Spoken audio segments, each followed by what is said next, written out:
પાડી શાકભાજી માર્કેટમાં જર્જરિત બિલ્ડિંગમાં તોડફોડ કરી શોરૂમ બનાવવાનું બાંધકામ ચાલુ કરાતા વિવાદ। પરવાનગી કે સેફટી વગર થઈ રહેલ કામગીરીની બેદરકારીને લઈ દુર્ઘટનાની ભીતિથી સ્થાનિકોમાં રોષ। બિલ્ડિંગના દિવાલથી બહાર લોખંડની એંગલો લગાવી જીબીના થાંભલાને અડીને બાંધકામ કરી દેવાતા અકસ્માતનો ભય। પાડીના શાકભાજી માર્કેટ રોડ ઉપર આવેલા અખ્તર કોમ્પ્લેક્સ નામના જર્જરિત બિલ્ડિંગમાં એક વેપારીએ તોડફોડ કરી શોરૂમ બનાવવાનું બાંધકામ ચાલુ કરાતા વિવાદ સર્જાયો છે। કોઈપણ જાતની પરવાનગી કે સેફટી સલામતી વગર કરાઈ રહેલી આ કામગીરીને કારણે તોડફોડ કરાતા બેદરકારીને લઈ સ્થાનિકોમાં રોષ જોવા મળ્યો હતો।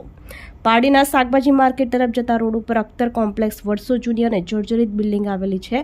આ બિલ્ડિંગના પહેલા માળે 2 ફ્લેટો તોડીને કોઈપણ જાતની પાલિકાની પરવાનગી વગર શોરૂમનું બાંધકામ શરૂ કરી દેવામાં આવ્યું છે। તોડફોડ દરમિયાન સુરક્ષા કે સલામતીના કોઈપણ પગલાં લેવામાં આવ્યા નથી, જેના કારણે આસપાસથી પસાર થતા નિર્દોષ લોકોને જોખમ ઊભું થાય તે રીતે બેદરકારી દાખવતા અનેક પ્રશ્નો ઉઠ્યા હતા। વધુમાં જાણવા મળ્યું હતું કે બાટાનું શોરૂમ બનાવનારે બિલ્ડિંગની દિવાલથી બહાર લોખંડના એંગલો લગાવીને જીબીના થાંભલાને અડીને જ બે રોકટોક બાંધકામ કરી દીધું છે।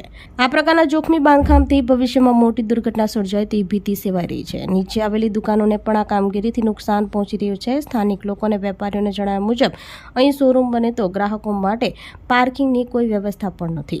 નિયમ મુજબ પાલિકા દ્વારા સ્થળ નિરીક્ષણ કર્યા બાદ જ રહેણાંક વિસ્તારમાં કોમર્શિયલ બાંધકામની મંજૂરી આપવામાં આવતી હોય છે, પરંતુ અહીં પાલિકાને કોઈ પણ મંજૂરી વગર જ આ ગેરકાયદેસર બાંધકામ ધમધમી રહ્યું હોવાનું સામે આવ્યું છે।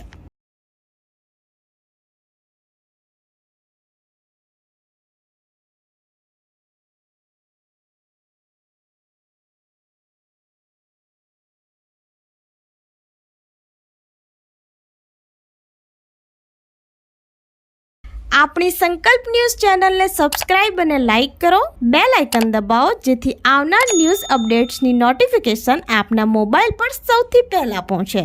Like, subscribe and share the video.